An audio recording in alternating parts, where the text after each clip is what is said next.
వరంగల్లో ఉన్న ఇన్స్టిట్యూట్ డైరెక్టర్కి రెండు రాష్ట్రాల నుండి ఇంత ప్రైజ్ రావడం ఎలా చేస్తున్నారు? ఇప్పుడు మీరు అడిగారు ఒక ఇన్స్టిట్యూట్ డైరెక్టర్కి రెండు రాష్ట్రాలలో ఇంత ప్రైజ్ రావడం అంటే ఇన్స్టిట్యూట్ డైరెక్టర్ అని నేను ఎప్పుడు అనుకోలేదు. నా సబ్జెక్ట్ పిల్లలకు తెలియపరచాలని పిల్లలతో పాటు నేను కూడా పరిగెడతాం. మెయిన్గా ఒక డైరెక్టర్కి ఇంత ప్రైజ్ రావడానికి కారణం ఏంటంటే వేరే కోచింగ్ సెంటర్కి వేరే ఇన్స్టిట్యూట్లో వేరే వాళ్ళతో చెప్పేయడం కానీ వేరే ఎవరినో పీటీలను తీసుకొని చేయించడం కానీ లేకపోతే ఫ్యాకల్టీ వేరే వాళ్ళు అంత క్లోజ్ మానిటరింగ్ ఉండకపోవచ్చు.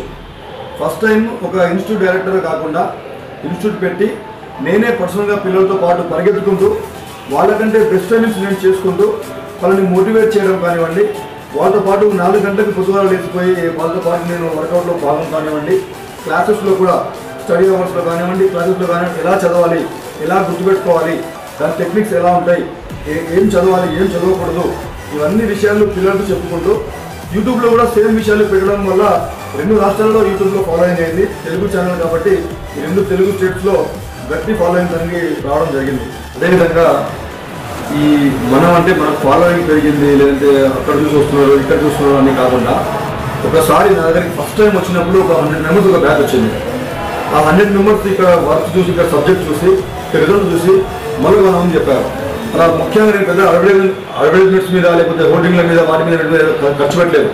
నేను ఖర్చు పెట్టింది నేను ఇన్వెస్ట్ చేసిన నా సబ్జెక్టు మౌత్ టాక్ ద్వారా ఒకరి నుంచి ఒకరు చేరుకొని ఇలా వేరే వేరే రాష్ట్రాల నుంచి కూడా పేరు రావడం జరిగింది. సో హైదరాబాద్లో మన ఇన్స్టిట్యూట్ లేదు, అప్పుడు ఫస్ట్ వరంగల్లో స్టార్ట్ చేసినాం. వరంగల్ నుంచి 2 రాష్ట్రాలకు ఎలా పాకిందంటే హైదరాబాద్ పిల్లలు చాలామంది సార్ మాకు హైదరాబాద్లో ఇంత మంచి ఇన్స్టిట్యూట్ లేదు, మీలాగా పిల్లల్ని కేర్ తీసుకునే వాళ్ళు లేరు, మీలాగా చేపించే వాళ్ళు లేరు, దయచేసి హైదరాబాద్లో పెట్టండి అని చెప్పి చాలామంది పిల్లలు కొన్ని వందలాది కామెంట్స్ ఫోన్స్ చేయడం జరిగింది. సో ఓకే అని చెప్పి అనుకుని మళ్ళీ హైదరాబాద్లో స్టార్ట్ చేసినాం. ఇప్పుడు రాయలసీమలో స్టార్ట్ చేసినాం, ఇప్పుడు మళ్ళీ ఆంధ్రాలో గుంటూరులో కూడా స్టార్ట్ చేసినాం.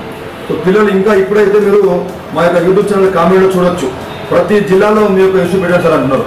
కారణం ఏంటంటే ఇంత పర్టికులర్గా పిల్లల మీద ప్రిస్క్రైబ్డ్గా పనిచేసే వాళ్ళు ఇందులో లేకపోవడము, నేను పర్సనల్గా పిల్లలతో పాటు కలిసి చేయడము, ఈ రెండింటి వల్ల తొందరగా మన యొక్క ఇన్స్టిట్యూట్ కానివ్వండి మన యొక్క సబ్జెక్ట్ కానివ్వండి ఈ పేరు రావడం జరిగింది. తొందరగా అంటే నా యొక్క సబ్జెక్టు నా యొక్క కష్టం కొన్ని సంవత్సరాల నుంచి ఉంది, 20 years హార్డ్ వర్క్ నాది.